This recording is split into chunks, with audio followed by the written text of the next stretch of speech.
Listo, jóvenes, ¿cómo están? Buenos días, buenos días, buenos días, buenos días. ¿Cómo les va? Buenos días, ingeniero. Buenos días, buenos días.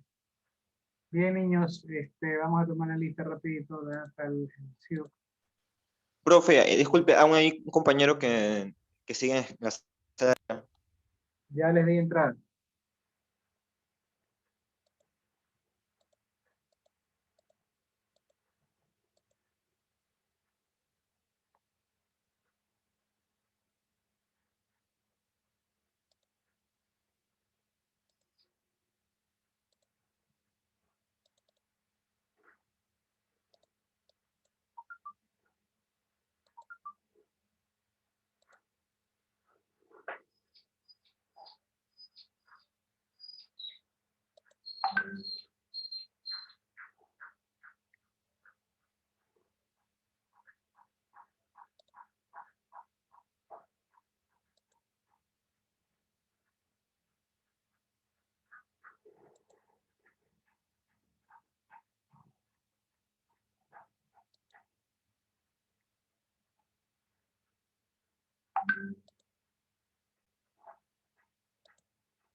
Listo, niños. Álava, Presente. Alvarado, Alvarado, Arriaga, Presente. Barcia, Barcia, Vallas, Benítez, Presente. Bernal, Presente. Presente, Cadena. Candelario, Candelario presente. Ingeniero, yo dije presente, Barcia. Carriel, Barcia Presente. Carriel presente. Cañarte, Presente, Cañarte. Cedeño Amanda, Presente. Cedeño Denise, Presente. Iguaya, Presente. Espinosa, Presente. Espinosa Jennifer, Presente. Espinosa Paola, Presente. Franco, Presente. Cayo, Presente. Avilanes, Presente. Serra, Presente. Armillo, Presente. Cumbo, Presente. León, Presente. Limones, Presente, ingeniero. Lucas, Presente, ingeniero. Machado, Machado, Macías, Presente. Malavé, Presente, ingeniero. Marcillo, Presente. Mazapanta, Presente. Mayorga, Presente. Mazaba, Presente, ingeniero. Mendoza, Presente. Colina, Presente. Dante, Presente. Muñoz, Presente. Norman, Presente. Olvera, Parrales, Peñafiel, Presente. Parrales Presente. Peñafiel. Roaño, presente. Real, Presente, profe Real. Rendón, Presente. Rodríguez, Presente. Anango, Presente. Sánchez, Presente. Tutibén, Presente. Villacreces, Presente. Villavicencio, Presente. Zuña, Zuña. Bien, ¿quién no ha sido nombrado?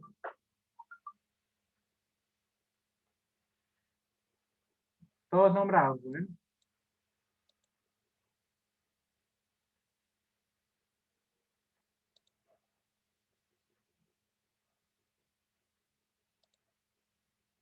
Listo, niños, vamos a poner, envíen las diapositivas, por favor, al grupal. Urgente.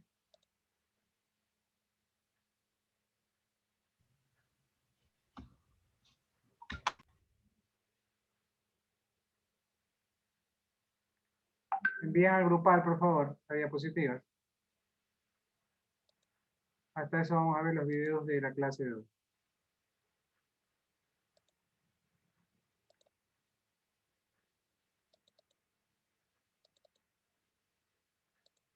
Hola, ¿qué tal? ¿Cómo les va? Hoy vamos a hablar sobre la democracia.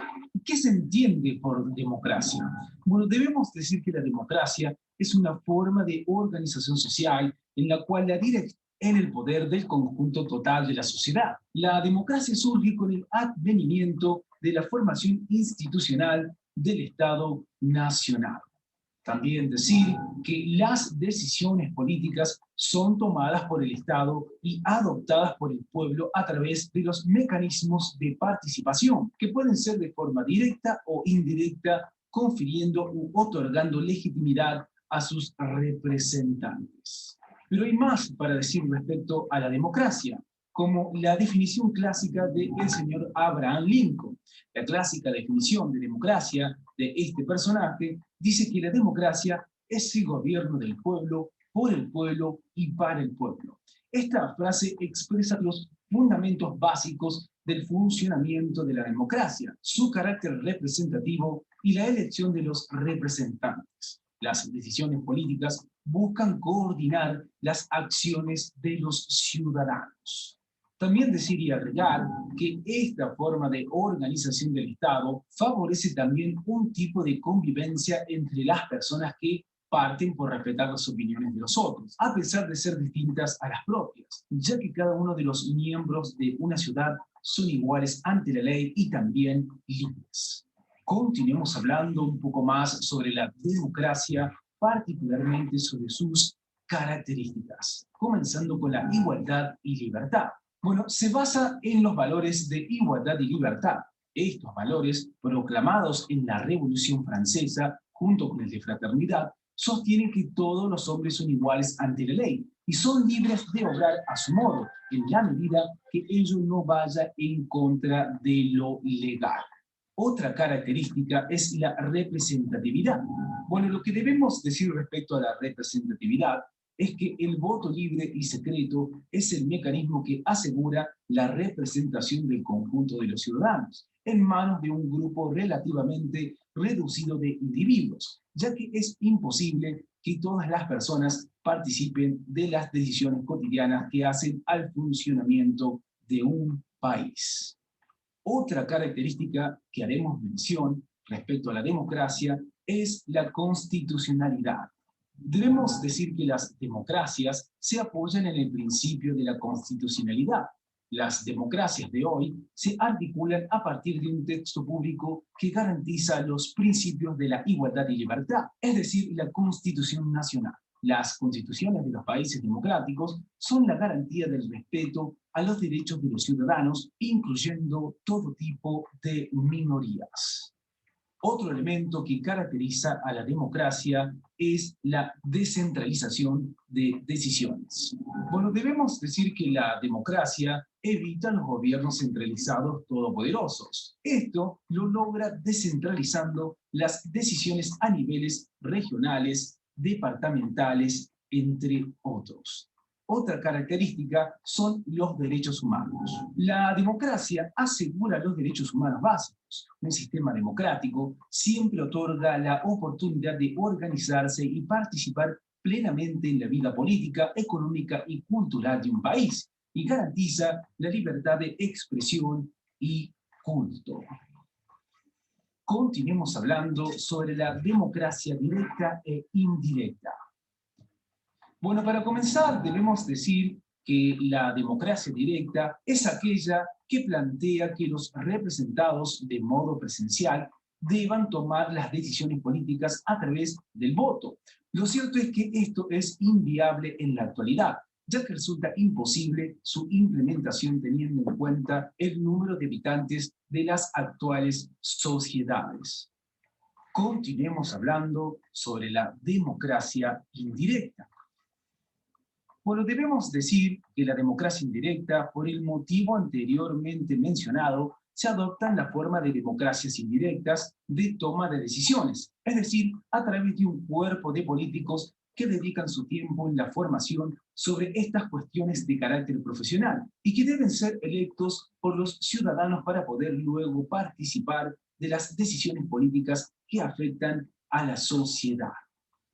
Continuemos hablando un poco más sobre la democracia, particularmente sobre los tipos de democracias que debemos conocer.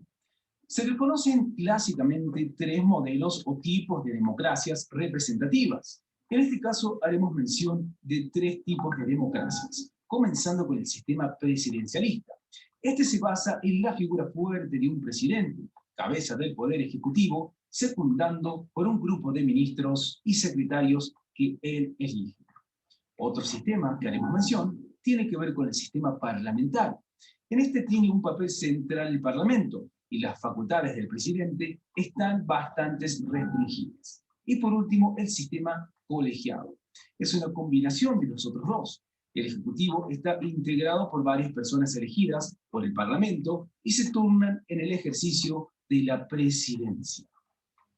Bueno, esto es todo por hoy. Como siempre les decimos, chequeen los videos de nuestro canal que seguramente les serán de muchísima utilidad. Hasta la próxima.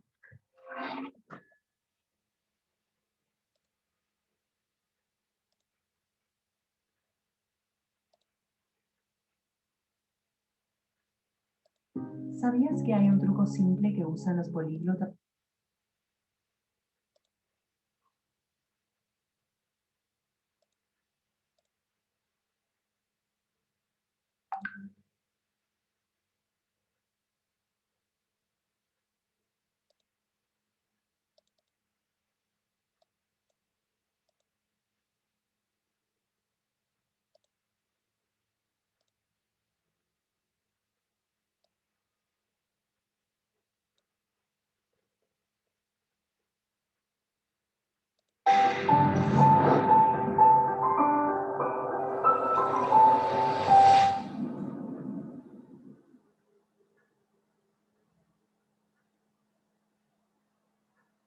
Primero tenemos que tener en cuenta lo que es la democracia.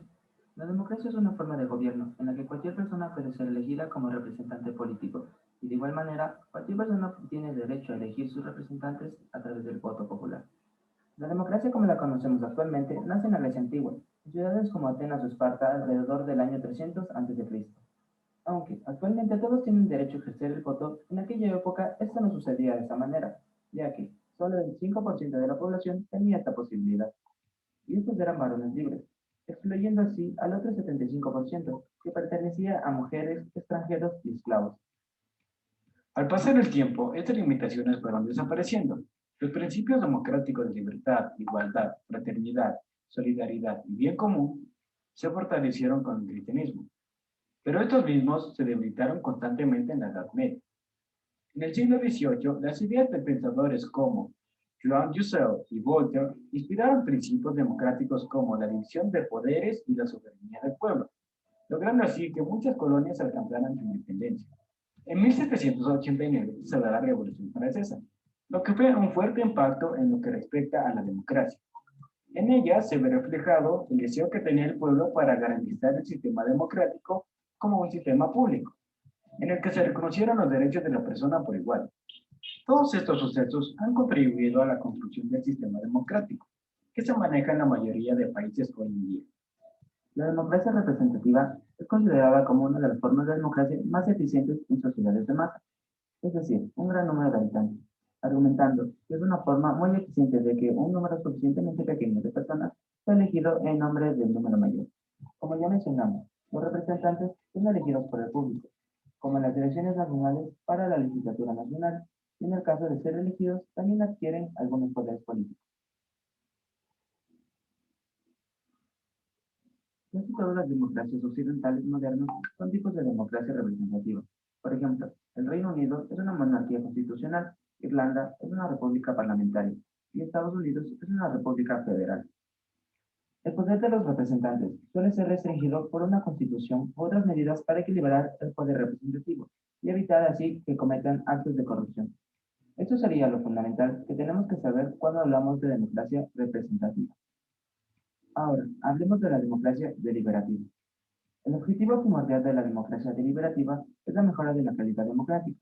Así pues, sus características se identifican con aquellas formas de participación que aumentan la inclusión de ciudadanos en la toma de decisiones políticas, es decir, que contribuyen a su participación real y efectiva dentro de un sistema democrático.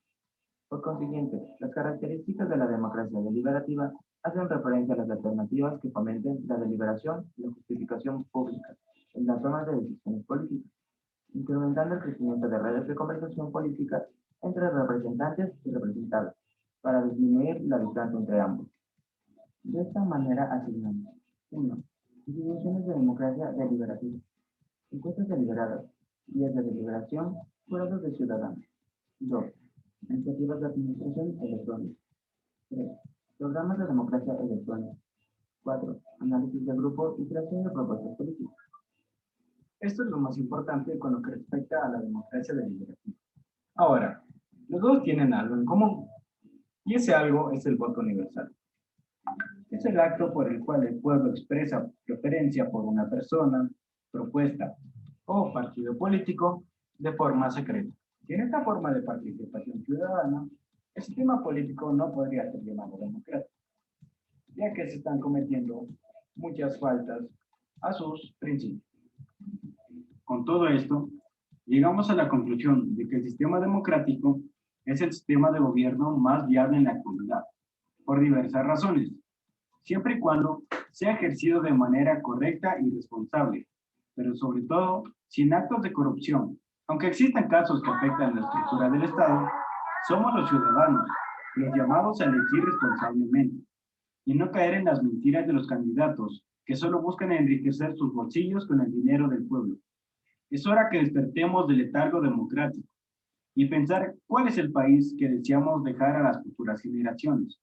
La democracia no está en los regalos o premios que ofrecen los distintos candidatos. Al contrario, la democracia se centra en propuestas serias y responsables que permitan el desarrollo del Ecuador, ya que nuestro país y muchos más lo que necesitan es trabajo y progreso en todas las áreas. Al momento de sufragar, pensemos en el futuro del país. Bueno, esto fue todo por el video de hoy. Dale like y comparte si te gustó.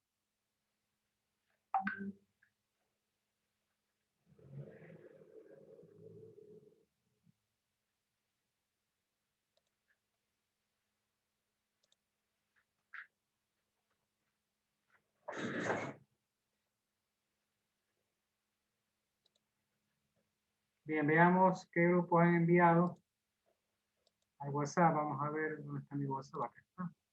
Disculpe, profe, Dígame. ahí está la diapositiva sobre el tema que le había planteado a usted. ¿Cuál de todos los temas? El tema de una interpretación artística de la política, sobre arte y política. Ah, tú eres el chico que quiere hablar sobre eso. Sí.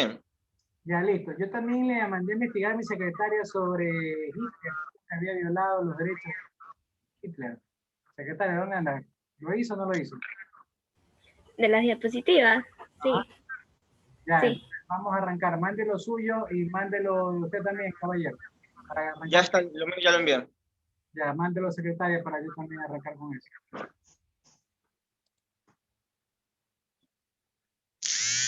No, primero las damas, vamos primero mi secretario. Primero las damas, entonces, profe. Entonces, vamos a ver, secretaria, ¿cuál es el suyo?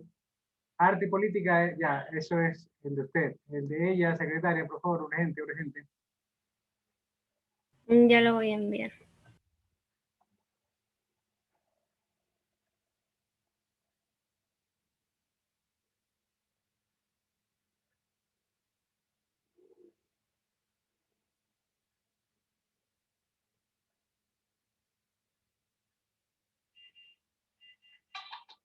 Pero me mandó de los 30 artículos. Claro, de los 30, ¿cuáles había a su parecer o lo que usted investiga? había violado Hitler. Derechos humanos, ese, ¿no? Ya vamos Sí. a bajar ese y vamos a bajar del Norman de una vez.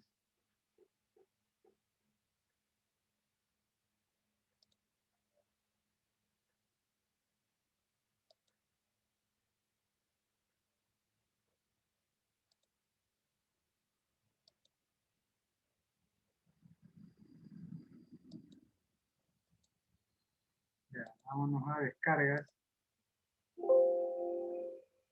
¿Qué pasó? Acá está.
Tienes que comer porque no hay nada más.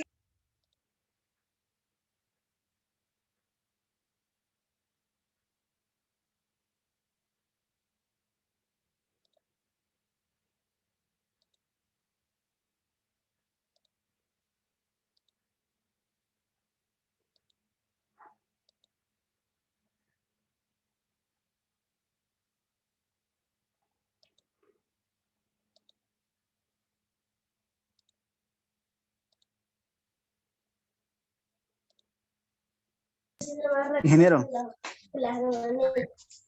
Aunque, ¿cómo se llama? ¿Cómo se llama? Este salió, pero ahí.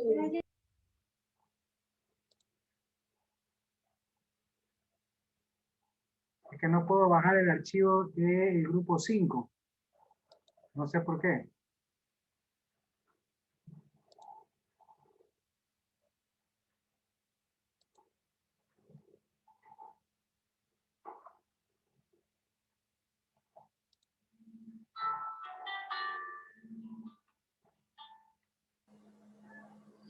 Sí, buenas tardes, no, Samuel, disculpe que lo moleste. Es para informarle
Dele, secretaria.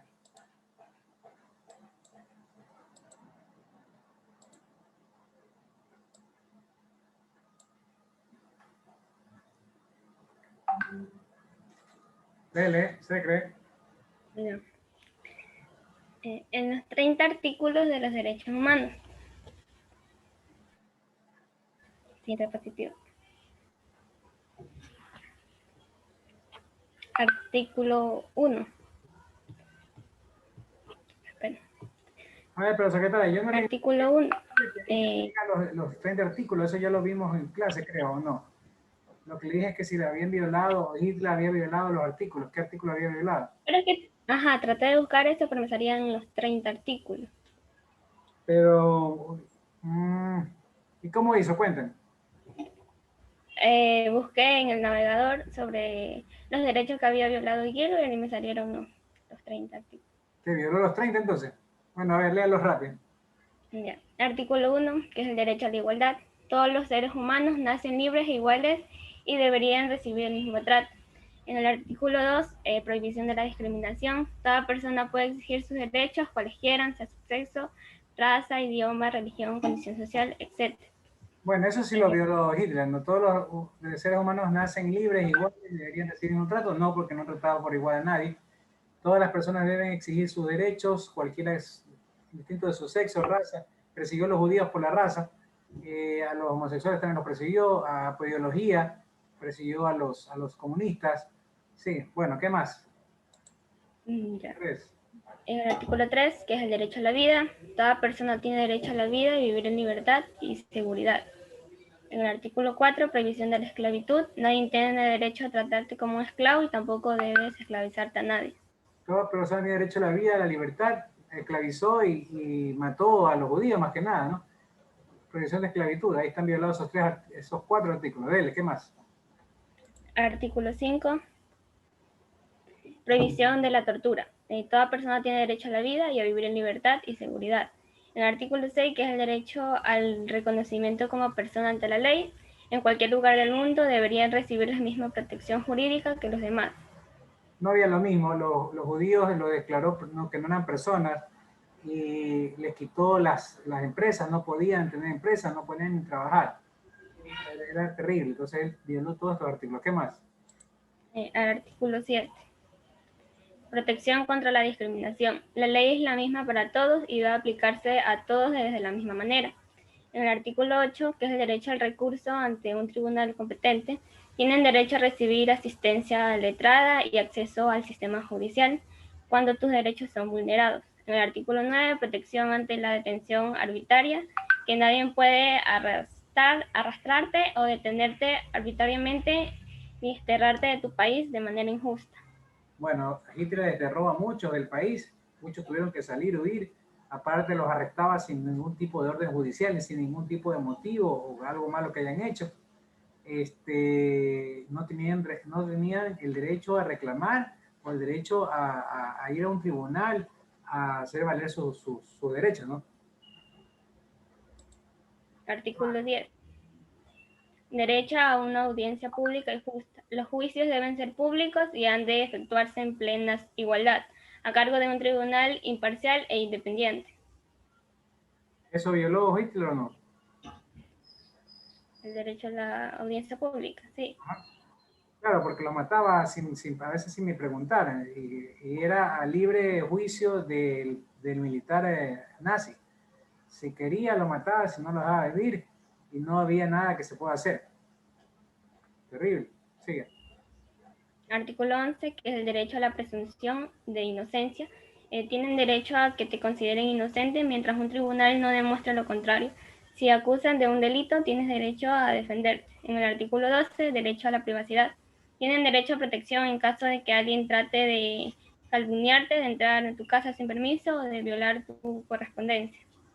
Claro, eso inclusive los mismos alemanes no tenían ese derecho, porque si la Gestapo, que era la policía militar de Hitler, presumía que tú tenías a un judío, podían entrar a tu casa, entraban, atropellaban sin ningún tipo de orden judicial, no tenías derecho a la privacidad, porque simplemente ellos ingresaban y se te llevaban a la persona que ellos querían detener sin ningún tipo de contemplación.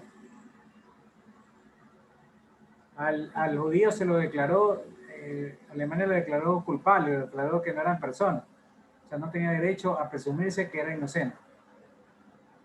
13, 14, 15. Artículo 13. Derecho a la libertad de movimiento. Tienen derecho a circular por tu país y a elegir dónde deseas vivir. También derecho a salir del país y a regresar. El artículo 4, que es el derecho de asilo. Si te persiguen en tu país, tienen derecho a buscar asilo en otro.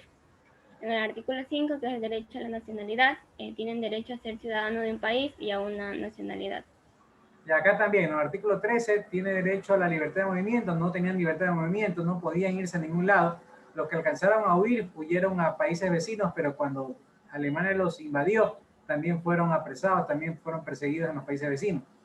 Realmente fue increíble. El derecho al asilo, no tenían derecho al asilo porque no tenían dónde refugiarse, y el derecho a ser ciudadano de un país. Algunos judíos ya eran alemanes, habían obtenido la nacionalidad, es más, habían creado empresas mismos, sin embargo no se les respetó. En otros países lo mismo, eran alemanes, por ejemplo, eran judíos polacos, con nacionalidad polaca, pero eran origen judío. Sin embargo, no se les respetó eso y se los atacó, se los apresó, se los esclavizó y se los mató. Artículo 16 y 17. Artículo 16. Derecho al matrimonio y a la familia. Hombres y mujeres tienen derecho a casarse al llegar a la edad legal del matrimonio sin limitaciones de raza, nacionalidad o religión. Las familias tienen derecho a la protección del gobierno y del sistema judicial. El artículo 17, que es el derecho a la propiedad privada, tienen derecho a poseer bienes. Nadie tiene derecho a privarte de ello arbitrariamente. Bueno, este artículo 16 creo que podría ser el único que no violó Hitler, porque los judíos igual se seguían casando bajo su religión, pues se seguían casando. En las películas que se ve que hay bodas de índole judío. Lo que no podía haber era bodas entre alemán y judío. Tenían ellos inclusive prohibido hasta darles un beso. No eran considerados seres humanos, sino eran considerados animales. Entonces ahí este artículo podría ser que el que medio no lo violaron. Artículo 17, tiene derecho a poseer bienes, no, porque ellos le robaron, los nazis le robaban las propiedades, le robaban las casas, le robaban las empresas a los judíos. Terrible. Artículo 18, 19. Libertad de culto y religión. Toda persona tiene derecho a expresarse libremente de su religión, a cambiarla y a practicarla en público o en privado. El artículo 19, que es libertad de opinión e información. Toda persona tiene derecho a pensar y a expresar su opinión y nadie debería prohibirse. Este artículo también fue violado, no se les permitía a ellos a reunirse y ni poder rezar, ni poder realizar los cultos que ellos hacían a su propia religión. Y el artículo 19, libertad de opinión e información, ni siquiera los mismos alemanes tenían la libertad de opinar por sí solos. Por eso era una dictadura de Hitler. Siga, artículo 20. Artículo 20, derecho de reunión y asociación pacífica. Tienen derecho de ser miembro de una asociación y a participar en reuniones pacíficas. En el artículo 21, que es el derecho a participar en los asuntos públicos, toda persona tiene derecho a participar en la vida política de su país, el acceso equitativo al servicio público. Los gobiernos deberían elegirse periódicamente mediante el voto universal y secreto. En el artículo 22, que es el derecho a la seguridad, la sociedad debe ayudar a que las personas desarrollen libremente y aprovechen al máximo todas las ventajas que les ofrece su país.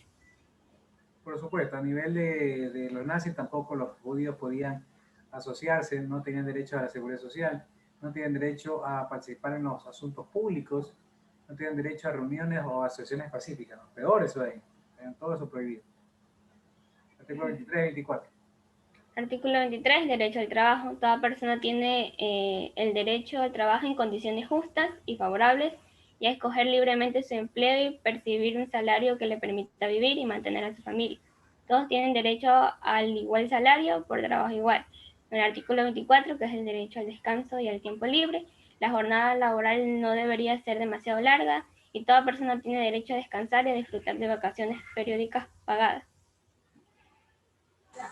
Claro, el derecho al trabajo, ellos trabajaban, los judíos trabajaban, pero, según se dice la historia, trabajaban pero en jornadas extenuantes, no justas, no condiciones justas, no condiciones favorables, trabajaban en sentido de esclavitud, eran prácticamente esclavos, a duras penas la comida y a veces ni eso. Derecho al descanso y al tiempo libre, peor, no tenían ni descanso ni tiempo libre. Artículo 25. 26. Artículo 25. Derecho a un nivel de vida adecuado. Tienen derecho a un nivel de vida adecuado de modo que la familia no padezca hambre, carezcan de vivienda o sufran de enfermedad. Artículo 26. Derecho a la educación. Tienen derecho a ir a la escuela, continuar los estudios hasta donde deseen y aprender, sin discusión de raza, religión o país de origen. Claro, derecho al nivel de vida adecuado, imposible, ¿no? Como estaban en sentido de esclavitud. Aparte que padecían hambre, carecían de vivienda porque estaban hacinados en los guetos, que eran sitios en donde a veces 3, 4 familias en un solo departamento, o a veces hasta más. No tenían ni cómo vivir cómodamente. O sea, este artículo definitivamente fue violado. Derecho a la educación, no tenían derecho a escuela o a educarse porque estaban hacinados y estaban inclusive en condiciones de esclavitud. 27, 28, 29. Artículo 27. Derecho a participar en la vida cultural, artística y científica. Tienen derecho a participar en los beneficios derivados de la cultura, las artes y las ciencias de tu comunidad. El artículo 28. Derecho a un mundo libre y justo. Para garantizar el respeto a estos derechos es preciso que exista un orden social que pueda protegerlos. Este orden debería implantarse a escala internacional. El artículo 29. Deberes respecto a la comunidad. Tienen deberes hacia la comunidad en la que su personalidad pueda desarrollarse, debe garantizar los derechos humanos y debe permitir que las personas permanezcan. La ley respete mutuamente. Bien, derecho a participar en la vida cultural y artística, no tenían derecho a asociarse, peor, a participar en un concierto, participar en una actividad cultural. Derecho a un mundo libre y justo, pues obviamente no tenían libertad, no tenían justicia, entonces no había cómo cumplir este artículo. Deberes respecto a la comunidad, de igual manera no tenían comunidad donde estar porque estaban hacinados en guetos y solo estaban esclavizados para trabajar, entonces no tenían tampoco este artículo. Y el 30. Estos derechos son inaliables. Ninguna persona o institución debe realizar actos que puedan suprimir los derechos consagrados de la DIU. Muy bien. ¿Qué significa? Que prácticamente Hitler violó todos los derechos. Ajá. Los 30 derechos de la Declaración de Derechos Humanos. Por eso yo les indicaba que para mí parecer los derechos de segunda generación son los que vienen a reforzar y son los más importantes porque vinieron después de una época terrible en donde no se respetaron, por la Segunda Guerra Mundial, no se respetaron los derechos. Prácticamente ninguno de los derechos declarados en la Declaración de Derechos Humanos se respetaron, se dieron ninguno de esos artículos en la época de la guerra de Hitler, ¿no? De la Segunda Guerra Mundial. Es increíble. Muy bien, gracias, secretaria. A ver, el compañero de la parte política. Rapidito, que estamos con el tiempo.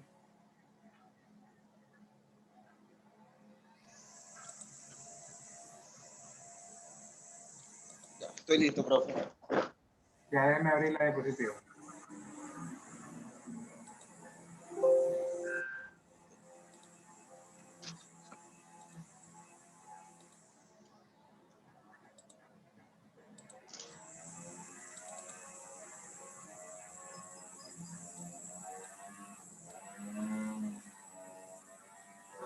Ya, dele.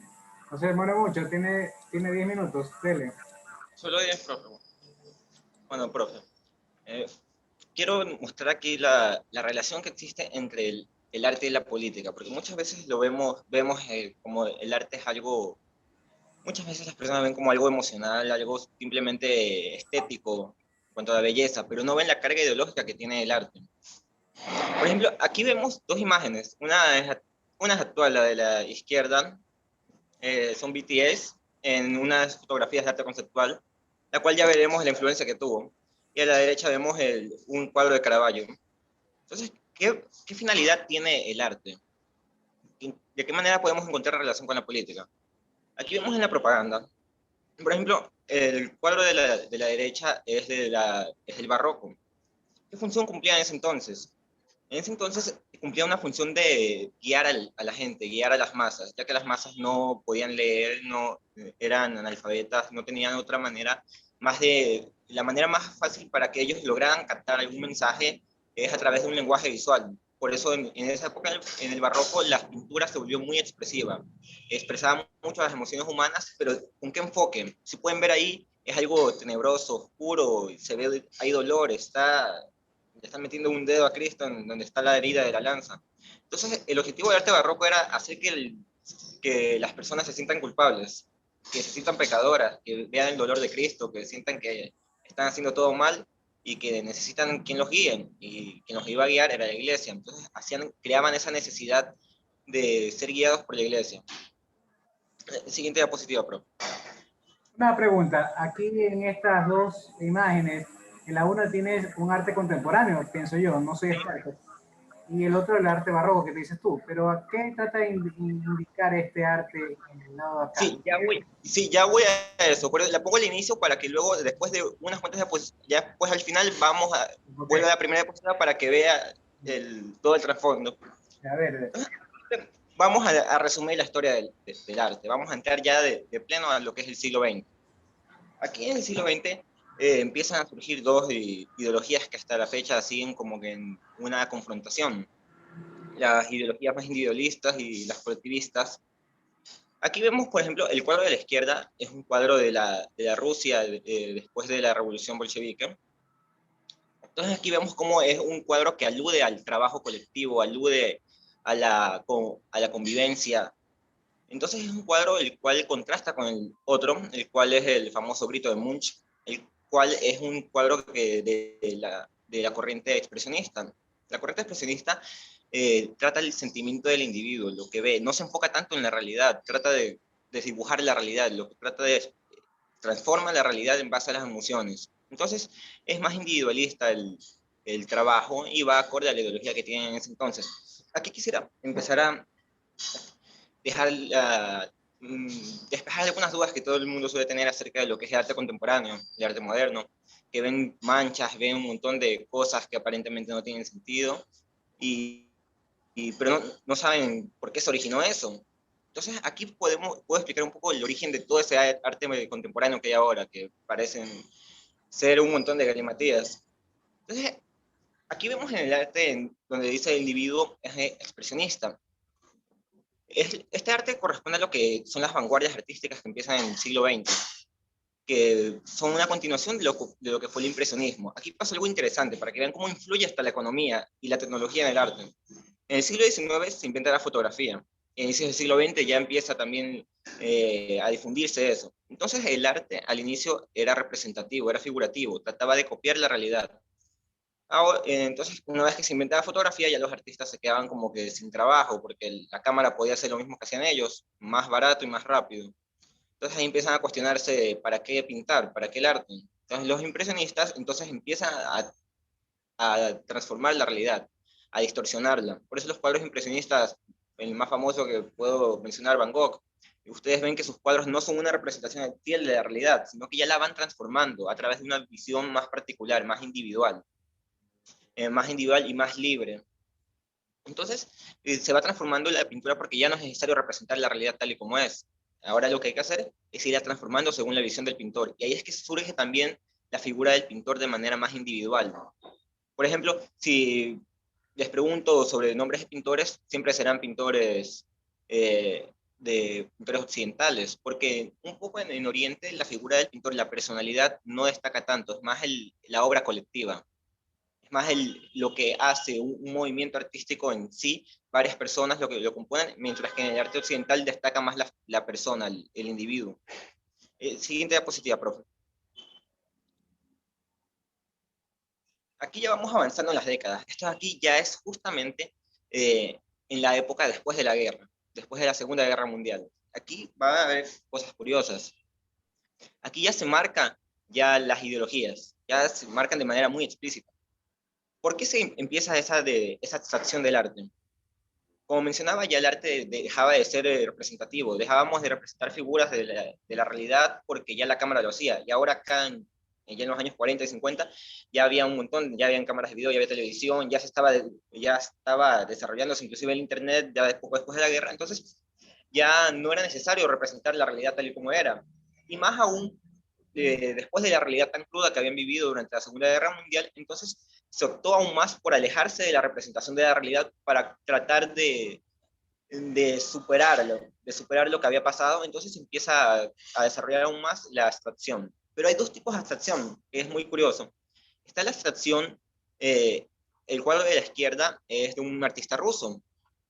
la corriente se llama constructivismo. El constructivismo se caracteriza por utilizar figuras geométricas aparentemente perfectas, de todo ordenado, todo un orden planificado, que esa era uno de los rasgos característicos del comunismo, un orden del Estado planificado desde las autoridades, desde el Estado organiza el resto de instituciones para que así se llegue a desarrollar. Mientras que acá, al otro costado, es una pintura del famoso Jackson Pollock, que también es abstracción, pero pueden ver que es otro tipo de abstracción. Este tipo de abstracción se la denominaban como orden espontáneo, es decir, no necesitaba planificación, el orden iba surgiendo a medida de cada rasgo particular que se lanzaba libremente. Entonces muchos ideólogos de ese entonces, politólogos y gente, empresarios, le encantaba ese tipo de arte porque lo comparaban, inclusive decían que era el arte del libre mercado, en el cual cada individuo hacía lo que quería y esa libertad generaba una belleza. Aquí hay algo interesante, que ya parece conspiración, pero es algo ya, son hechos demostrados.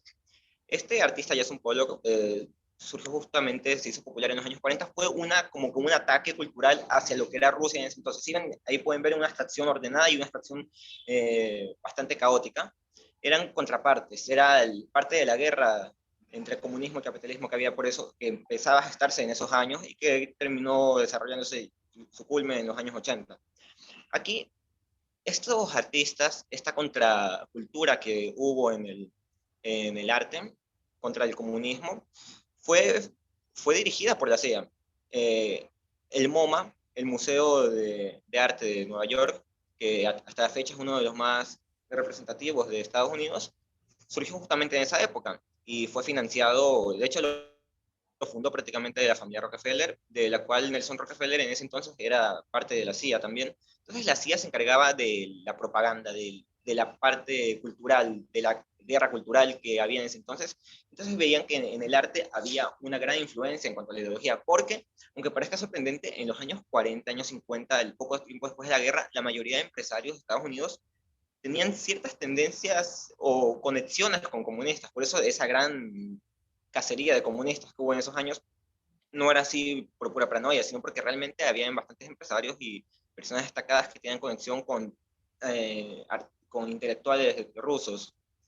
Porque los rusos hacían reuniones, viajaban y con el arte que tenían, y de esa manera se conectaban con los intelectuales y los empresarios de Estados Unidos y Europa.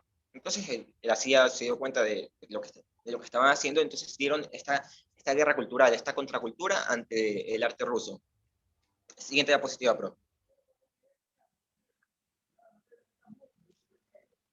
Ya, aquí vemos también por qué la abstracción, por qué esa énfasis en la abstracción, por qué justamente los nazis estaban en contra de la abstracción. Los nazis tenían un ideal de familia, un ideal de belleza, un ideal el cual se inclinaba más a los estándares clásicos. Aquí podemos ver una pintura, era algo muy valorado en la Alemania nazi, este tipo de arte, que inclusive en las exposiciones artísticas de las cuales Hitler era bastante aficionado, era este tipo de arte el que Hitler trataba de promocionar. Y cualquier otro tipo de arte, como los que acabamos de ver anteriormente, eran considerados por el régimen nazi como artes indecentes, artes pervertidos. Típica familia nazi, la típica familia alemana. Ahí vemos la propaganda en el arte, vemos cómo es el ideal de familia alemana. Padre, madre, y los hijos, y vemos todos bien rubios y ahí contentos. Ya, entonces vemos cómo el arte trata de usarse en la propaganda. Y por eso el Occidente trataba de alejarse de eso. Entonces, mientras que el arte nazi se realizaba, como podemos ver ahí, por un arte un poco más realista, más clásico, por eso entonces se iban a la contraparte, trataban de ocultar todo lo que era nazi, trataban de dejarlo a un lado, de achacarlo. Entonces, por eso surgieron estas corrientes de abstracción. Por eso Rusia, que también fue de los que venció a la Alemania nazi, también trataban de enterrar la cultura, esa cultura que era promovida por los nazis, yendo con la abstracción. Entonces vemos viendo este origen de la abstracción, de que no es simplemente porque a un man se le ocurrió hacer manchas en un lienzo, va adquiriendo un origen político, histórico. Siguiente diapositiva, por favor.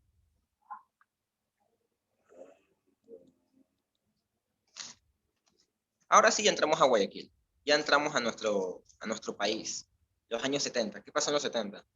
Ya escribimos un ensayo sobre eso. En los 70, ¿qué hubo? Fue la dictadura militar, hubo bastante represión social, bastante conflicto e inconformidad por parte del pueblo, pero aún así el pueblo se tuvo que mantener callado por la dictadura. Hubo fuertes represiones, hubo la matanza en la azucarera, hubo varias matanzas. Realmente cualquier levantamiento que se quisiera hacer, iban los militares y les caían balas. Y entonces no hubo hubo bastante represión social, pero a pesar de eso, fue justamente en la década de los 70 que, mientras que el pueblo era oprimido, vemos cómo ahí se empezaron a construir los primeros edificios grandes del país. Es decir, vemos cómo le iba mal a unos, pero bien a otros. Entonces, por ejemplo, el edificio del Fórum fue empezado a construirse en el 75, la famosa licuadora en el 74. Entonces, en esa época se empezaron a construir los edificios más grandes del país. Esa licuadora ya no existe. Sí. La licuadora fue cambiada. Yo sí me acuerdo, pues, obviamente, pero ya desde, creo que fue desde el 2012, por ahí creo que ya no está. Y Correa hizo un parque muy hermoso. Claro, que mucha gente que adora decía que ese parque iba a estar lleno de puentes y todo eso. Sin embargo, ese parque todavía existe y se ha hecho un parque muy concurrido por las familias, por las personas, por niños. Muy bonito el parque. Ahí se puede ver, justamente lo que mencionas, se puede ver cierto contraste, justo en lo que ahorita me refiero. Aquí vemos cómo se alzan este tipo de moles, estas infraestructuras megalómanas, que realmente no eran tan necesarias, entonces simplemente porque empezaron a construir banqueros y empresarios, empezaron a levantar sus edificios de manera lujosa. No me acuerdo para qué fue creado, pero yo sí entré a ese edificio. Yo era estudiante en la universidad, un profesor mío trabajaba ahí, y yo tuve que ir para entregar unos trabajos, unos deberes de mis compañeros. Y era medio feo, no sabía por dónde entrar en ese edificio, era realmente complicado. Por eso mismo después se eliminó ese edificio, porque la verdad que estaba el Ministerio de Relaciones Exteriores, creo, Ministerio de alguno de esos ministerios, porque no me acuerdo que por eso fui para allá. Pero ya cuando se lo eliminó era porque ya no daba más ese edificio. Definitivamente estaba mal construido. Estaba mal construido, exactamente. Ya. No era el de agricultura y acuicultura. Ministerio de Agricultura, ajá, exactamente. Ya, entonces quería destacar este hecho aquí y justamente la siguiente diapositiva, profe. Este era el arte pictórico de esa época, con este par de exponentes que bastantes los han de conocer. Araceli Gilbert, que inclusive hay en la Casa de la Cultura hay un mural, una réplica de un cuadro de Araceli Gilbert en un costado del edificio de la Casa de la Cultura. Enrique Tábara es una artista bastante célebre también de Guayaquil. Vemos aquí, quisiera destacar algo que es muy curioso, cómo los poderes de los años 70 eran de derecha. La dictadura militar era bastante de derechas y por eso todas esas medidas políticas que tomaron eran a favor de grandes empresarios y se hacían grandes obras. Y también en una entrevista de un artista que ya mismo vamos a ver sus obras, Jorge Velarde, él menciona cómo en la década de los 70 el artista era bueno ser artista, se ganaba bien. ¿Por qué? Porque en ese entonces estaban los empresarios queriendo adornar sus casas, sus edificios, sus bancos, queriendo adornarlos con cuadros gigantes. Entonces ahí es que se desarrollaron este tipo de artistas, Araceli Gilbert y Enrique Tábara, que satisfacían esa demanda de arte. Entonces aquí vemos cómo el arte pasó de ser un objeto de difusión de alguna ideología, pasa a ser también una mercancía más. Aquí vemos que, pero a pesar de ese contexto más mercantilista, el arte de Araceli Gilbert y Enrique Tábara tenía bastante influencia de lo que vimos hace un momento del constructivismo ruso. Porque vemos aquí, por ejemplo, Araceli Gilbert, esa gran influencia de figuras geométricas dispuestas de manera ordenada. Eso es algo bastante influenciado por el constructivismo ruso y el futurismo ruso también, que es otra corriente parecida. Y aquí ya entramos a los años 80. Sí, vamos ahí, profe. Adelante, porque ya estamos con el tiempo, por favor. Dale. Sí, por eso. Ya que en los años 80 ya se acaba la dictadura, entonces ya por fin el pueblo puede expresarse más, ya empieza a haber libertad de expresión otra vez. Aquí ya es que empiezan a manifestar esa inconformidad social que había, que hubo durante la década de los 70. Aquí surgen, eran 6 artistas, pero aquí como por el mismo tiempo solamente voy a hablar de 3. Jorge Velarde, Javier Patiño y Marco Alvarado, los tres guayaquileños también. Por ejemplo, aquí vemos la obra de Jorge Velarde. Vemos que ya se toma un tinte más social. Aquí hay un trabajador al lado de una maquinaria azucarera. Aquí vemos la soledad de una persona en una habitación vacía prácticamente. Entonces era la realidad social que vivía en ese entonces el ecuatoriano en los 80. Por fin pudo expresar lo que pasó durante la época de la dictadura. Aquí el arte de Javier Patiño me agrada bastante. Fue un movimiento artístico que hubo aquí en Guayaquil llamado Arte Factoría, ocupó prácticamente toda la década de los 80. Algunos de estos artistas siguen viviendo aquí en Guayaquil. ¿Ya? Entonces aquí Javier Patiño tiene su arte, va contra ese mercantilismo que había durante los años 70, porque durante los años 70 los empresarios compraban el arte para decorar sus casas, lo compraban para decorar como para tenerlo de adorno, compraban arte por moda. Entonces Javier Patiño, su arte estéticamente sí se lo puede llamar feo, porque esa es la intención de Javier Patiño. Él dice que el arte no es un adorno. Entonces por eso bastante de las obras de Javier Patiño son realmente feas, muestran lugares, una estética bastante destruida, como fragmentaria. Hay otras obras, si se investiga más, y se investiga más sobre Javier Patiño, su arte es poco estético, porque él va en contra de ese concepto del arte como adorno. Entonces él dice que su arte no es adorno, es para reflexionar sobre lo que pasaba ahí. Entonces protesta de esa manera Javier Patiño en su arte. Aquí vamos con el último que me parece muy curioso esa obra. La última diapositiva, profe. Bueno, la penúltima sería. Siguiente, profe.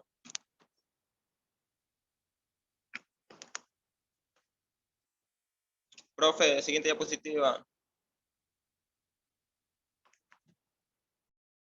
Ahí sí. Aquí vemos, esta es una obra de Marco Alvarado, es parte de los 6 artistas guayaquileños que formaban lo que era Arte Factoría. Me gustaría finalizar con esta obra, cual me parece muy interesante. Es Simón Bolívar en un caballo. Pero aquí vemos, aquí la intención de Marco Alvarado es comparar a Simón Bolívar con Quijote. Es decir, lo compara a Simón Bolívar con sus sueños de libertad y con todo por lo que decía luchar, como lo declara loco. En esa obra está diciendo que Simón Bolívar, bastantes de sus ideales no tenían mucho sustento y no demostraba cierta inconformidad, inclusive con el mismo origen de la República Ecuatoriana. Inclusive hay una exposición en la que tuvieron ellos en la cual toman símbolos patrios y hablan de la artificialidad de la identidad nacional ecuatoriana. Bueno, y ya con eso, ya para no extendernos más, profe, ya para concluir, espero que haya quedado claro algunas explicaciones de cómo el arte ha sido instrumento de la política, de cómo la política, el arte se ha visto influenciado por las condiciones políticas, sociales, por las guerras, todas esas cosas. El arte ha ido evolucionando y trata de mostrar cómo está la humanidad. Ok, muy interesante, muchas gracias. Vamos rapidito con los compañeros.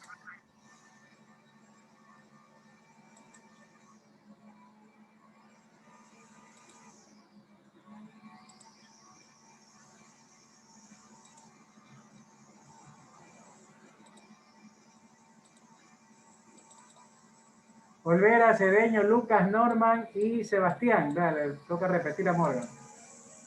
A Norman, perdón. Dele. ¿Cómo, profe? ¿Qué otra vez? Este grupo no es puesto. Y nosotros somos los que siempre exponemos. Ya dele chance a otros grupos, profe. Nosotros somos los que siempre exponemos. Pero es que no sabía. Pero ya debe acordarse hasta de nuestros nombres. Yo soy Norman, profe. Ya hablamos, las clases prácticamente las damos usted y yo todos los viernes. Ya, tranquilo. No me haga drama. Pero si es que quiere, yo todavía tengo unas cuantas cosas que agregar sobre el tema. No, tenemos que tocar el tema de ahora. Déjenme ver, derechos humanos, democracia. Es que el otro grupo que había escogido no lo podía bajar el archivo.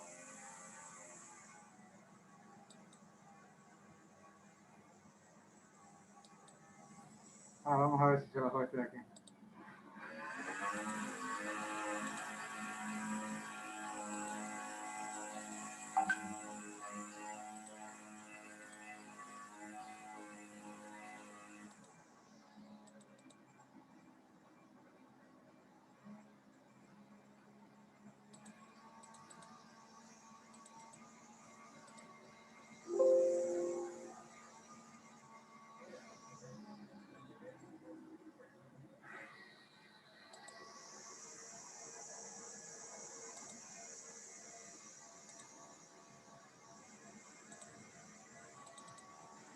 Arriaga, Limones, Mayorga, Morante y Rendón. ¿Está bien? Dele.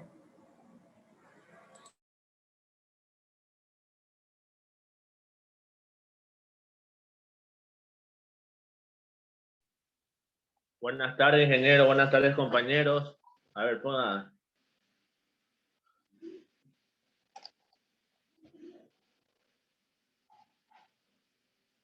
Buenas tardes, ingeniero. Buenas tardes, compañeros. Nosotros somos el grupo 3.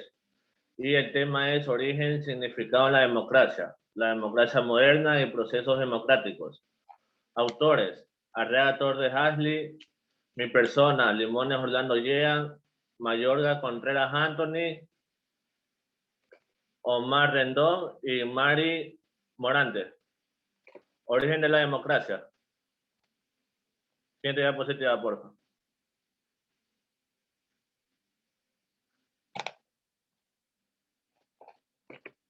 Ya, la democracia se divide en unión de palabras griegas y en esta se subdivide en demos, que significa pueblos, kratos, que significa gobierno. El otro subtema, gobierno del pueblo.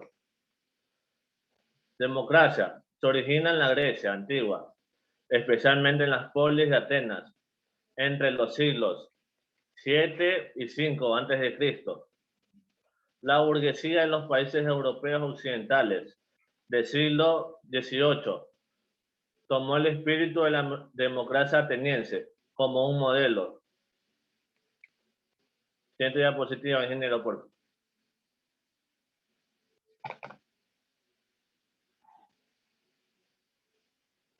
Ya. Actualmente la democracia implica una serie de condiciones mínimas que permiten un acceso democrático a la toma de decisiones. Algunas de estas condiciones son: primero, primacia de la decisión de la mayoría y el respeto de los derechos de las minorías. Segundo, reconocimiento del derecho de toda persona, a pesar de ser diferente y expresarse de acuerdo con sus convicciones. Por último, tenemos realización de elecciones periódicas, competitivas, libres, transparentes, con un voto personal igual secreto e informado, para que el pueblo decida quiénes deben ser sus gobernantes. Siguiente diapositiva, ingeniero, por favor.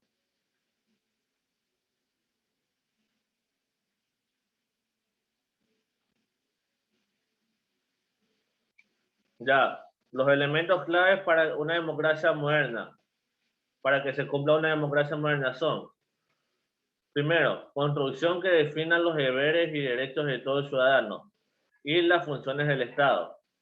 Segundo, separación de poderes entre legislativo, ejecutivo y judicial.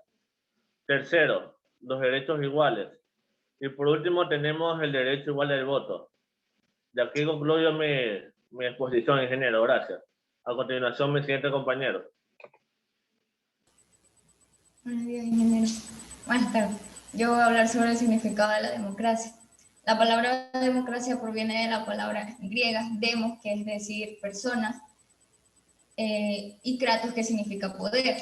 Lo que la democracia puede ser definida como el poder del pueblo, ya que una persona que gobierna depende de la voluntad del pueblo. La democracia incluso no puede ser la regla de la mayoría, ya que esto significa que los intereses de los minoristas son ignorados por completo. Al relacionar todo esto, tiene una conclusión que es una frase que es del pueblo, por el pueblo y para el pueblo, ya que sin embargo la democracia también es incompleta sin un profundo respeto hacia los derechos humanos, ya que hay personas que desean participar en el gobierno de forma genuina. Y los derechos fundamentales a veces no son respetados, como por ejemplo la libertad de pensamientos, de conciencia, de religión, expresión, de reunión y de asociaciones pacíficas. La siguiente diapositiva, por favor.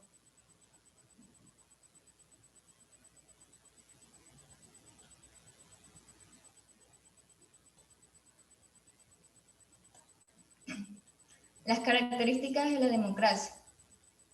La primera que tenemos ahí es respeto por los derechos humanos. El respeto de los derechos a cada persona es un deber de todos, ya que las autoridades en el ámbito de sus competencias tienen la obligación de promover, proteger y garantizar todos estos derechos como considerados a favor del individuo. Libertad individual son las libertades de opinión, expresión, circulación de pensamiento, de derecho a una vida privada, etc. Alternancia en el poder son las sucesiones alternativas de hechos, fenómenos, acciones u otras manifestaciones. Igualdad ante la ley significa que debemos ser iguales en todas las circunstancias, que no se debe otorgar excepciones.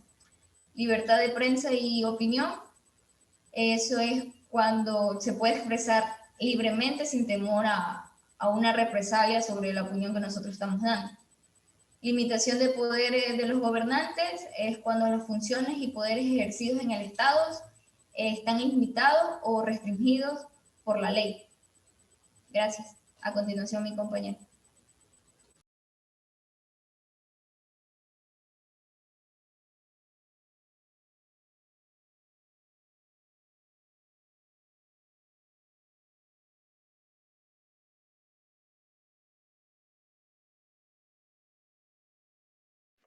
Ingeniero mayor ya sí está, pero se le volvió loca la computadora. Voy a poner por él, o si desea.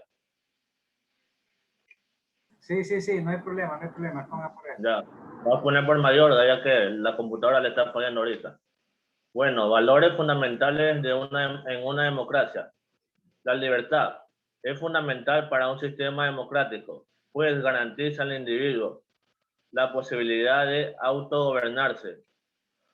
La igualdad es un principio según el cual el Estado debe garantizar que todos los ciudadanos tengan los mismos derechos y obligaciones, sin favorecer o menospreciar a uno u otro individuo o grupo.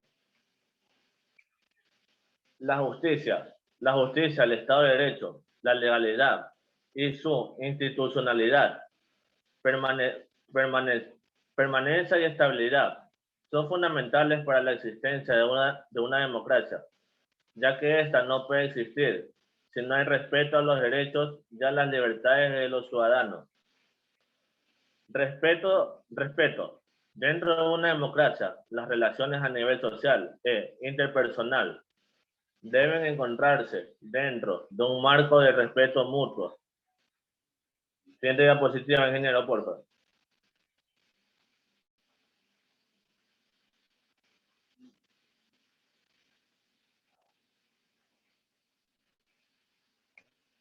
Ya, valores fundamentales en una democracia. La participación es un elemento clave del sistema democrático, pues gracias a esta el poder reside en el voto, que es una manifestación de la soberanía popular. El pluralismo supone el reconocimiento y respeto de valorización de la diversidad y la complejidad de los individuos y los grupos que forman parte de la sociedad. Tolerancia. La tolerancia es un valor esencial en una sociedad democrática, porque nos permite vivir y coexistir con la pluralidad de manera respetuosa y armoniosa. Gracias. A continuación, mis 7 compañeros. Esta era la parte mayor del ingeniero. Solo que la computadora le estaba fallando y por eso expuse. Sí, está bien, comprendo. Siga. Buenas tardes, economista. Yo voy a hablar sobre lo que son los tipos de democracia, que a continuación presentaremos los tipos de democracia que existen, como son la democracia representativa o directa. La democracia representativa, también llamada indirecta, es aquella donde los ciudadanos ejercen poder político a través de sus representantes elegidos mediante el voto en elecciones libres y periódicas. De este modo, el ejercicio de los poderes del Estado y la toma de decisiones deben expresar la voluntad política que los ciudadanos han hecho caer sobre sus dirigentes. Un ejemplo que podemos ver como lo es aquí de democracia representativa es lo que es la asamblea, que mediante el voto popular ellos son como que la voz del pueblo. La democracia representativa es el sistema más practicado en el mundo. Como otro ejemplo podría ser el de México, que las democracias liberales, como la de los Estados Unidos de América, también suelen funcionar dentro del sistema representativo. Democracia directa. La democracia directa es el modelo original de la democracia practicado por los atenienses en la antigüedad. Se dice que existe una democracia directa o pura cuando son los mismos ciudadanos sin intermediación de representantes participan directamente en la toma de decisiones de carácter político. Dicha participación se ejerce a través de un voto directo, el plebiscito o el referéndum y la iniciativa popular, entre otros. Hoy en día es un tipo de democracia, es inevitable como sistema nacional debido a la masificación de la sociedad. Sin embargo, este modelo inspira el funcionamiento de pequeñas organizaciones comunitarias como parte de una realidad local y puntual. Por ejemplo, lo que son las asambleas vecinales o ciudadanas. También tenemos lo que es la democracia participativa. La democracia participativa es un modelo de organización política que pretende otorgar a los ciudadanos una mayor y más atractiva y mucha más directa capacidad de intervención e influencia en la forma de decisiones de carácter público mediante mecanismos adicionales al voto. Al menos teóricamente, la democracia participativa considera una variante de la democracia directa incorporada activamente al ciudadano en la vigilancia y control de aplicaciones de las políticas públicas. Procura que los ciudadanos existen organizados y preparados para proponer iniciativas y para expresarse a favor o en contra de una medida. A continuación, mi compañero.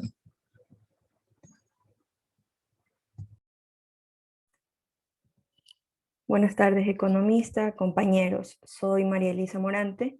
Me ayuda, por favor, con la siguiente diapositiva. Dentro de la democracia tenemos dos elementos que tomar en cuenta, lo que es la participación y la ciudadanía. Siguiente diapositiva, por favor. Bien, la participación es un acto social. Si bien es cierto, nadie puede participar de manera exclusiva o privada para sí mismo. ¿Por qué? Porque la participación no se puede dar entre solitarios. Siempre hay que hacerlo con alguien más, para de esta manera poder desarrollar o crear lo que es una organización. Y tenemos claro pues que una organización debe estar conformada por 2 o más personas. La participación también es indispensable para que la democracia se perfeccione y se madure en el día a día. Pero lo que más necesitamos es la participación del ciudadano, que de alguna manera haga suya las causas justas que nuestra sociedad siempre está demandando. Entonces podemos decir que el ejercicio pleno de la democracia lo que hace es, o lo que implica es el ejercicio pleno de la ciudadanía. ¿De qué manera? Bueno, necesitamos que el ciudadano participe en cuestiones básicas, desde las organizaciones vecinales, parroquiales, juntas parroquiales, ¿verdad? ¿Cómo qué, por ejemplo? Si hablamos de cosas básicas, podemos hablar de lo que significa la recolección de basuras, alumbrado público, agua potable, alcantarillado de los sectores donde cada uno de nosotros vivamos. También tenemos que lograr democratizar una sociedad. ¿Qué es esto? Bueno, de alguna manera es lograr que las personas también participen en la defensa de los derechos o de sus derechos y en el tratamiento de todo lo que corresponde a asuntos políticos, ¿verdad? Tenemos derecho a dar nuestra opinión libre y voluntaria, si nos parece, si estamos de acuerdo con lo que están haciendo nuestros gobernantes. Siguiente diapositiva, por favor.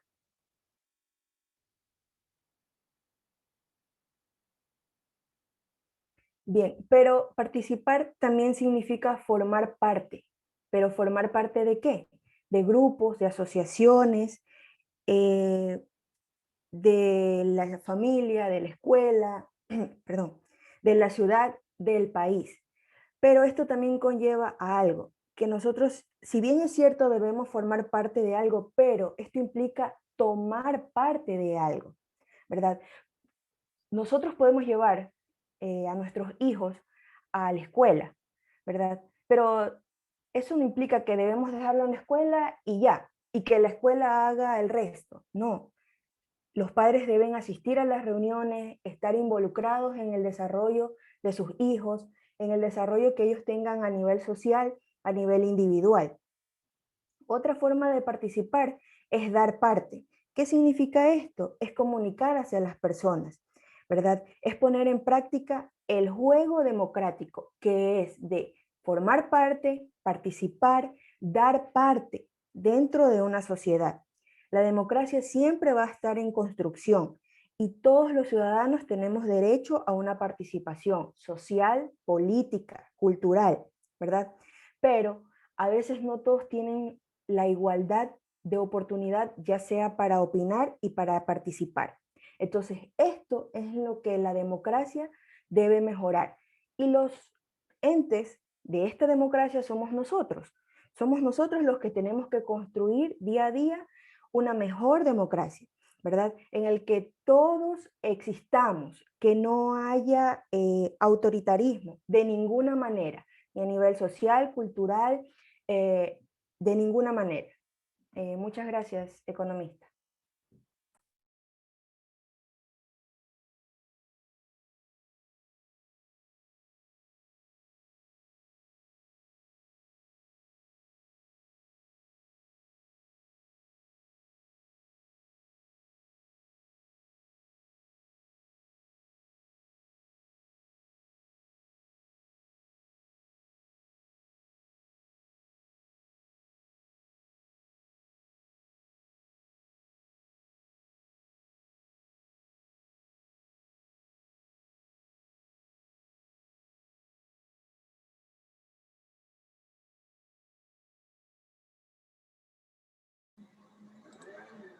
Bien, en cuanto al resumen de hoy, el tema es democracia. ¿Qué es la democracia?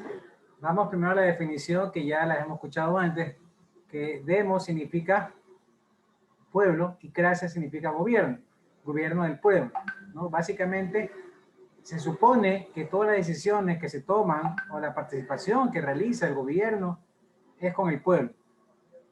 Etimológicamente proviene de la palabra democratía, que se compone de dos vocablos griegos, que significa pueblo y significa, o sea, demos, pueblo, y kratos, que significa poder, poder o gobierno del pueblo. O sea, la democracia es el gobierno del pueblo. En teoría, ya vemos que algunos gobiernos favorecen a cierta parte de la población, a los empresarios, los banqueros, y otros pues sí favorecen al pueblo, pero por eso digo, depende. En teoría es el pueblo el que toma la decisión y en teoría es el pueblo el que gobierna. La democracia tuvo su origen en Grecia antigua, especialmente en la ciudad de Atenas, en donde básicamente entre el siglo VII y el siglo IV, el órgano máximo del gobierno es la asamblea. Hasta nuestros días dura ese concepto de gobierno, asamblea, de, ¿cómo se llama?, de congreso. Actualmente tenemos la Asamblea Nacional Constituyente, que no es otra cosa que la representación. Por eso que se llama democracia representativa. Nosotros no podemos, en esa época, como había pocos habitantes, se reunían en una asamblea en la plaza y eran 100, eran 200, se reunían y tomaban decisiones. Inclusive esto era más posible porque en esa época las mujeres, parece mentira, las mujeres no tenían derechos, no eran consideradas ciudadanas, y tampoco los esclavos. Solamente los hombres tomaban las decisiones y ellos se reunían en la plaza para tomar decisiones en la asamblea. Actualmente, como habemos gran cantidad de ciudadanos, millones de personas, no podemos reunirnos en una asamblea, tenemos que elegir representantes. Eso es lo que se llama democracia representativa. Entonces elegimos nuestros representantes a la asamblea, 135 asambleístas, que son los que toman las decisiones por nosotros. Indistintamente de la ideología, si nosotros somos socialistas, somos capitalistas, votamos por socialistas, votamos por capitalistas, y elegimos que esos ciudadanos estén en la asamblea representándonos a nosotros. Asimismo, elegimos un presidente para que nos represente, elegimos alcaldes para que nos represente, concejales para que nos represente, y pongo el ejemplo, por ejemplo, ahora que ha salido el alcalde de Quito, no tuvieron que consultar al pueblo de Quito, no tuvieron que hacer una consulta popular, bastaba con ¿quiénes? Con los representantes. ¿Quiénes son los representantes? En el Consejo Cantonal, en el Cabildo, son los concejales. Entonces ellos decidieron sacar al alcalde, pues ahí está nuestra decisión, porque nosotros los elegimos, o bueno, en el caso de nosotros, no porque somos guayaquileños, en el caso del pueblo de Quito lo eligió. Y esos son los concejales que están ahí, que van a tomar las decisiones por ellos. ¿Ok? Entonces nosotros elegimos a nuestros representantes, que son los que van a tomar las decisiones por nosotros. Actualmente la democracia implica una serie de condiciones mínimas que permiten acceso democrático a las decisiones. Primero, primacía de la mayoría. En Perú vemos que ganó el socialismo, ganó por 4.000 votos. Por lo tanto, es mayoría, así sea por 10 votos. Se tiene que decidir y se toma la decisión en base a la mayoría. Eso sí, respetando a las minorías. Pero no es que ganó el socialismo y por eso es que no va a haber gobierno, es que no puede gobernar. Y la inmadurez de nuestros políticos que enseguida declaran fraude. Keiko Fujimori está declarando fraude y por eso todavía no declaran el ganador en Perú. Aquí algo pasó en el 2017 con el presidente actual que perdió y que declaró fraude. Nunca aprobó el fraude. Es que hubo un apagón. El apagón no significa fraude. ¿Por qué? Porque se apagan las luces, se apagan las computadoras, luego regresa la luz y se activa. Pero en la sala estaban los delegados de la lista de él y los delegados de la lista contraria. Por lo tanto, no puede haber fraude ahí. Pero sin embargo, se dijo fraude, nunca se probó. Hasta ahora han pasado 4 años y nunca aprobaron el fraude. Es que no les conviene probar el fraude. ¿Por qué? Porque no tienen pruebas o porque no hubo fraude. Basta con la mentira para decir que hubo fraude, para victimizarse, para infundir odio a las personas que perdieron contra las personas que ganaron. 2, reconocimiento del derecho de toda persona a pensar diferente. Toda persona puede expresarse de acuerdo a sus convicciones. Si usted quiere ser barcelonista, bien por usted. Si usted quiere ser melecista, bien por usted. Si usted quiere ser de Independiente del Valle, bien por usted. Si usted quiere ser socialista, excelente por usted. Si usted quiere ser capitalista, bien por usted. Si usted quiere ser apolítico, usted puede decidir por quién estar, dependiendo de la línea política que le guste, la línea ideológica que usted quiera. Y no por eso le pueden decir borrego, no por eso le pueden decir burro.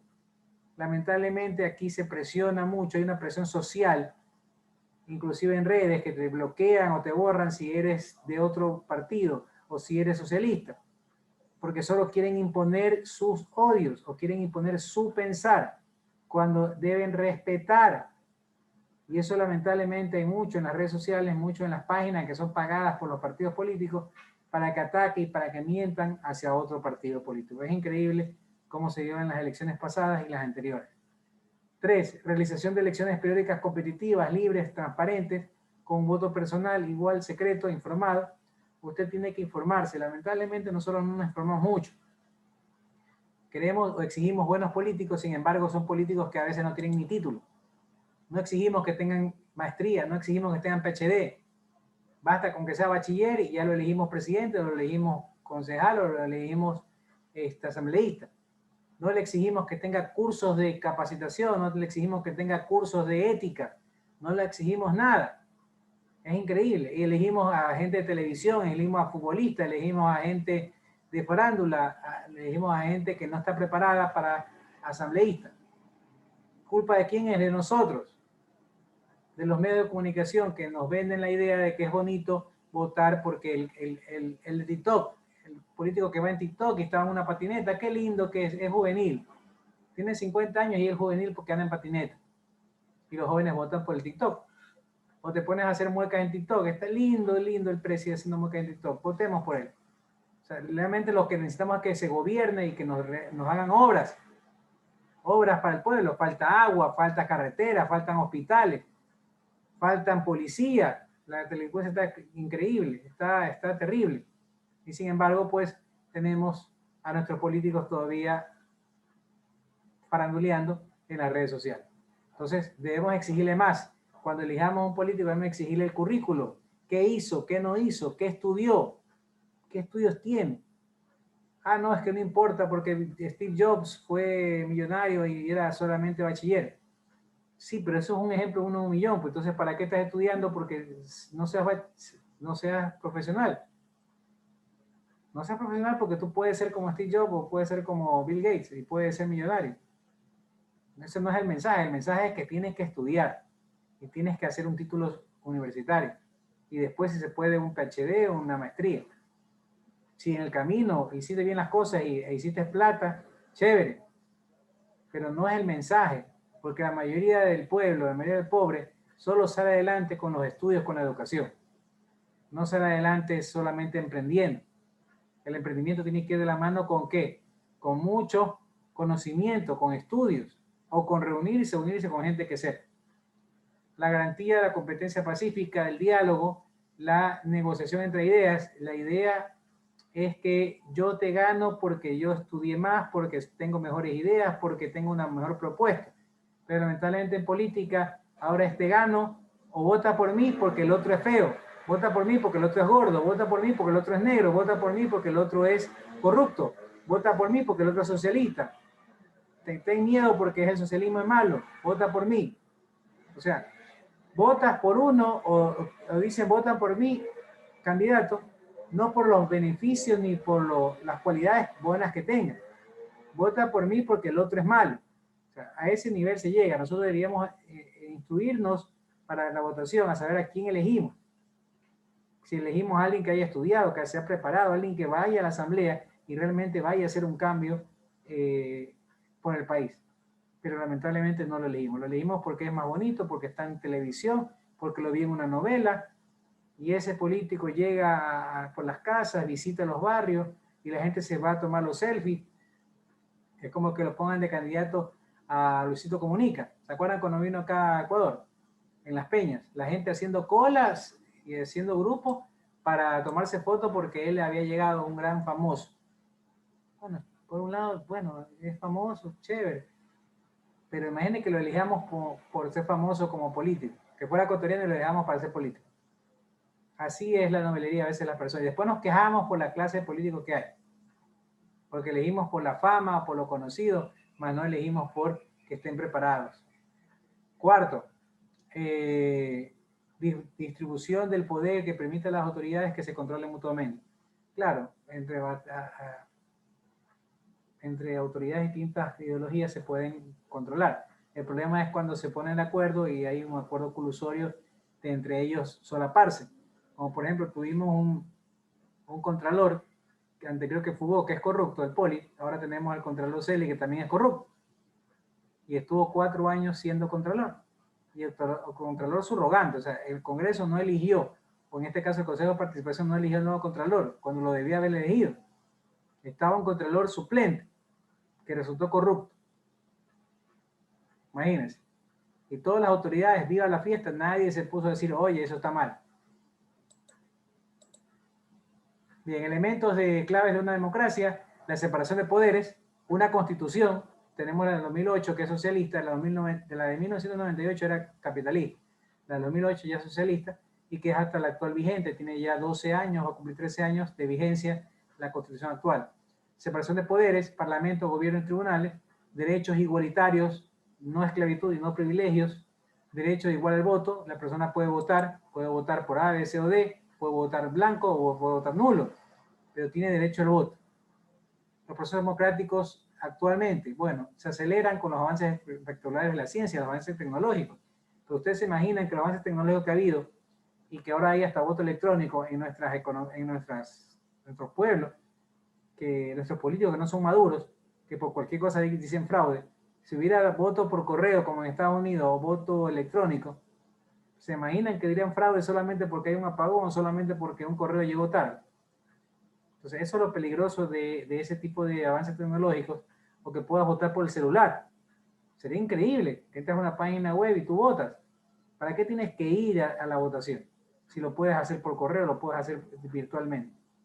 Pero lamentablemente se presta para muchas perspicacias y se habla de fraude, entonces no estamos suficientemente maduros para utilizar tecnología en las elecciones, en la votación.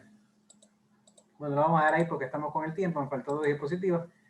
Estamos con 1 hora. ¿Alguna pregunta?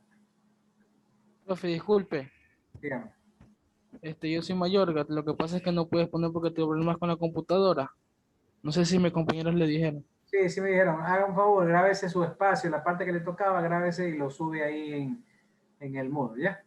Listo, profe, gracias. Espero que estén trabajando, no se olviden que estamos en la segunda unidad, tienen que estar haciendo ya el video 3 y tienen que hacer la tarea 2 y no se olviden el glosario. Listo, niños, nos vemos el próximo viernes. Tengan... Ingeniero, una pregunta sobre el video 2. ¿Se puede subir el link o tiene que hacer el video como tal? Bien, claro que si estaba muy pesado podían subir el link en un archivo en Word y lo subían, o sea, lo subían primero a YouTube, lo copiaban en un archivo en Word y lo subían así. En YouTube tiene que ser necesariamente. Puede ser en la nube o puede ser, no sé, en cualquier... En la nube yo lo estoy guardando. En la nube, mientras yo pueda abrir el archivo y pueda copiar el enlace para poder verlo, excelente. ¿Ok? Ya, listo. Listo, Gracias. un placer. Tengan una linda tarde, un lindo fin de semana. Ojalá gane Ecuador mañana. Nos vemos el próximo viernes. Un abrazo. Profe. Gracias.